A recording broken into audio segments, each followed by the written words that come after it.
Start by saying all praises, honor, and glory to Yahweh, Bashem Yahushai, Bashem Rakakadash, double honors to the elders and apostles of Great Millstone, peace and mercy to all who like preaching his word in truth and sincerity. I'm the brother Tazabah in the Great Millstone, Arizona camp. Lord will with another video to edify. And I want to go into a dream I had. It was super detailed. And basically it was going into these concentration camps, right? To being held in these 15-minute cities and being forced into them. Essentially in the dream, it was me and my woman. And, it started off as a normal day, but you can tell something was off. Right? And out of nowhere, we saw less and less people out, less cars on the road, to the point where it got to where we saw nobody out, no cars on the road, no lights from the building. We knew that nobody was left in the city. We were like, yo, everybody's gone. Every fucking one's gone. We're walking through everything, and we're just like, yo, there ain't nobody here. And it got to the point where it was like something had it to where we got forced into these 15-minute cities. And when we got forced into it, we know like we didn't have a way to get away from the circumstance that pushed us into it. It's like Esau was trying to track everybody down and flushed everybody out of the city, and was like just really sweeping the blocks to make sure everybody went in. And it got to the point to where it was basically like being processed into a prison, right? It was really like being processed in a prison. It's me and my woman, and we're going through the processing with a whole bunch of people as well. And if people wore glasses, they gave people glasses, and all the glasses look like these, the clear frames, just generic glasses. Right? Everybody who had to have some glasses, they gave glasses. They basically made everybody look the same. Nobody got anything special over the other person. You didn't get a pick of how everything looked. It was just you got the generic pair of what everybody else got, right? But the glasses they gave me were fucked up, right? Everybody else was getting good stuff, but everything they gave me was fucked up. And the lenses looked like that frost broken glass look. And I was like, what the fuck is this? And I said, all right, whatever. I said, you know what? Hey, and I took it as like the Lord was making it so I wouldn't see through their shit. The Lord made me see things how He wanted to see it, how He wanted me to see these things. Because my vision, right? It was like my vision wasn't even really fucked up, because I took them things off and I was seeing everything crystal clear. I was seeing the shit that other people weren't paying attention to, right? And so we're going through processing, and they give everybody their stuff. You get a key to where you about to sleep, and then you going through things, and then they're assigning people jobs, but you can tell the jobs that they were giving people was just a formality, just to make people feel like, oh, I'm gonna have something to do here. It was really just like prison. It looked and felt like we were just getting checked in at a prison, right? In that eerie feeling, like, what the fuck is gonna happen here? You don't feel at ease at all. And we're going through it. We can tell, like, yo, this shit is just rushed. This shit is just rushed. It's like, what are they really about to do? What are they really fucking planning, and how are they really about to operate?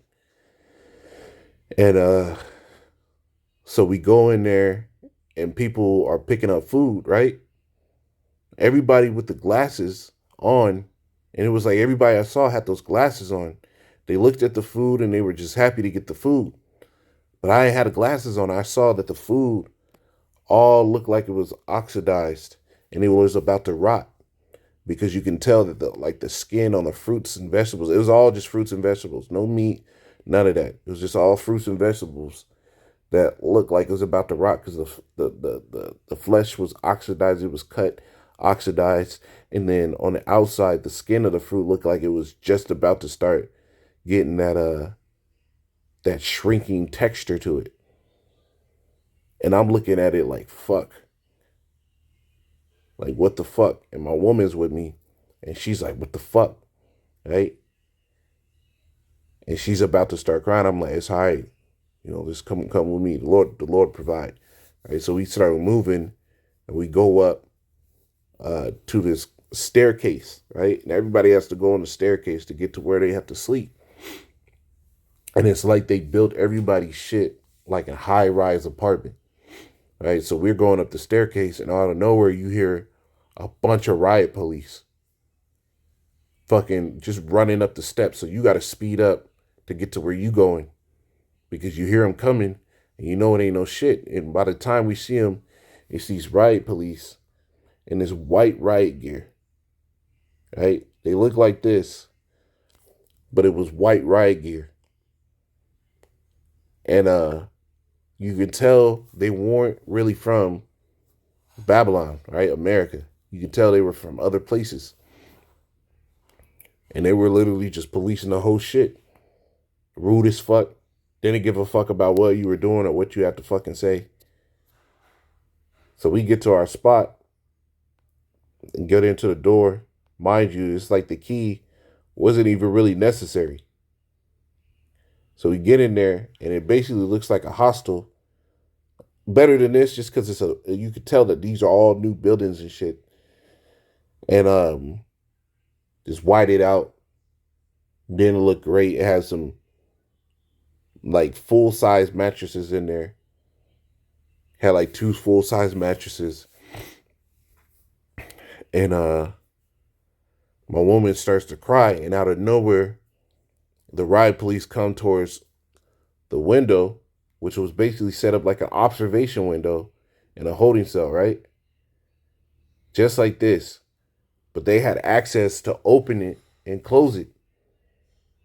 And they were closing all the fucking observation windows on each floor. That's what they were doing. Right? And locking the doors. Right? So they do that. And as soon as they do it, the niggas, I'm like, fuck. Yo, we got to find a way to get out of here. Lord will, we going to get out of here. And when I said that, all I hear is fucking like a family of niggas, like straight up niggas, come in the room, and they're supposed to be in there with us.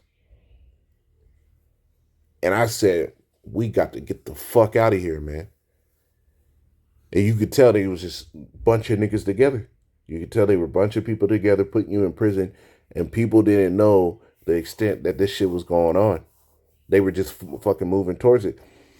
And right after that, I woke up and I said, yo, that was a fucking dream. Because these 15-minute cities, right, this all-out hell is going to come. Right? This is Joel 2:28. And it shall come to pass afterward that I will pour out my spirit upon all flesh, and your sons and your daughters shall prophesy. Your old men shall dream dreams, and your young men shall see visions. And also upon the servants and upon the handmaids in those days will I pour out my spirit. And that dream was so realistic. I'm talking about from the city being normal to the scenery changing, and abruptly nobody else is around. It was, I'm telling you, is all of a sudden, right? It was a sudden move. It was, the enemy came in like a flood suddenly, and the niggas are gone, right? The scriptures tell you they shall feed you being idle. Let's get that.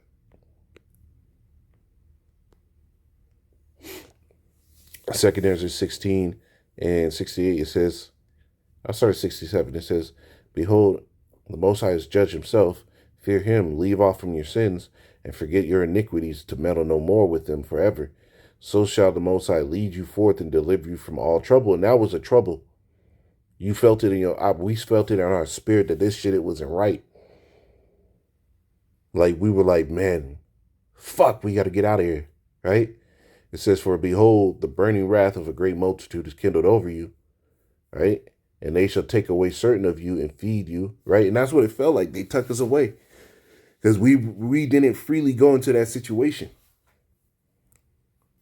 I knew for a fact in the dream, I was like, fuck, we got flushed in, right?